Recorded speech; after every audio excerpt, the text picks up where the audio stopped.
Hello, everyone. I'm speaking to you from the mighty Flentrop organ at St. Mark's Cathedral in Seattle. I want to give you a little preview of this Sunday's hymns. The opening hymn is "Oh, for a Thousand Tongues to Sing." It's hymn 493 in the hymnal 1982. It's a great set of words by Charles Wesley, whose hymns are numerous in our collection. If you look them up in the index, you'll see dozens of hymns by that great author of hymns. And here it's with a very sturdy tune that's very well known to people of all denominational stripes, Methodist, Lutheran, Episcopalian, you name it. I'll play two verses so you can hear it and then practice singing if you like.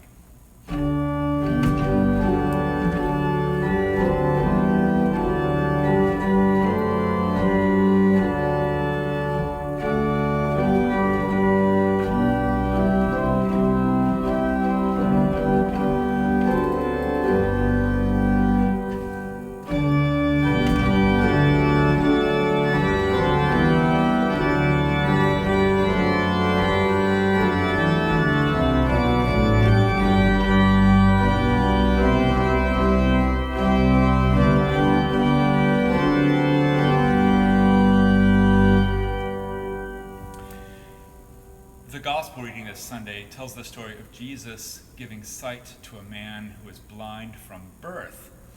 So verse 5 is especially resonant. "Hear him, ye deaf, ye voiceless ones, your loosened tongues employ. Ye blind, behold your Savior comes, and leap, ye lame, for joy." Let's go to the closing hymn, which is a paraphrase of Psalm 23. Probably the most beloved psalm of all. And this is hymn 646, "The King of Love my Shepherd is." We often sing these words to this well-known Irish tune.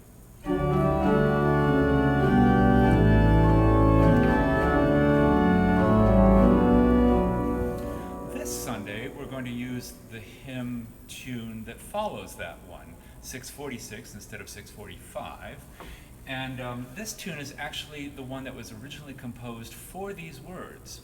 It's a little bit older than the tune I just played, but equally beautiful. I'll play it twice.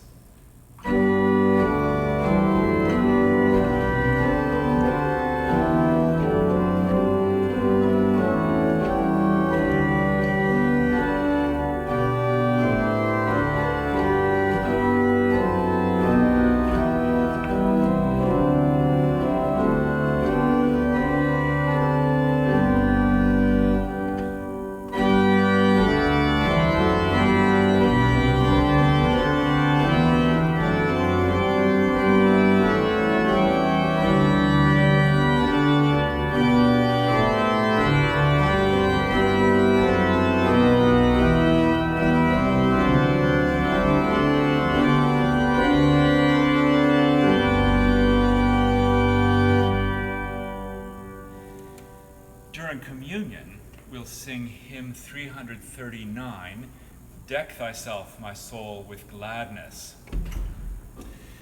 This is a Lutheran chorale.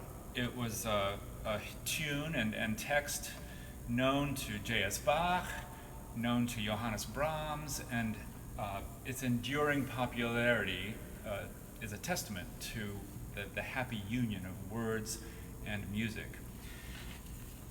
The words, of course, were originally in German, written by Johann Frank. And here in our hymnal, we have a wonderful translation by Catherine Winkworth. Catherine was an Englishwoman who devoted her life to many things, chiefly the education of young women. She was a pioneer in women's educational rights. She was also obviously a translator of German poetry into English, and 9 of her translations are in our hymnal. She did over 400 during her life. She was traveling in Switzerland late in her life and died on her trip and is buried in France. But there's a wonderful monument to her in Bristol Cathedral, England, because she spent much of her life in Clifton, the neighboring town to Bristol. I think the words of stanza 1 are resonant not only for a celebration of Holy Communion, but for this time that we're going through now in this era of coronavirus. Deck thyself, my soul, with gladness. Leave the gloomy haunts of sadness. Come into the daylight's splendor. There with joy thy praises render unto him whose grace unbounded hath this wondrous banquet founded. High o'er all the heavens he reigneth, yet to dwell with thee he deigneth.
Finally, I'd like to offer a word about something the choir will sing.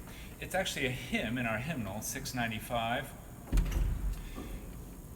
but it's a tune that we've not sung here in my 5 years, and a rather esoteric but extremely beautiful text. It's by Fred Pratt Green, who is one of the leading hymn writers of the late 20th century. He died just a few years ago, and it's based on a prayer in 7 stanzas by Dietrich Bonhoeffer. Bonhoeffer, you know, was a German theologian who spent a year in the United States teaching at Union Theological Seminary and took great interest in the plight of African Americans and took a collection of African American spirituals back to Germany with him. He was arrested for participating in an attempted assassination of Adolf Hitler.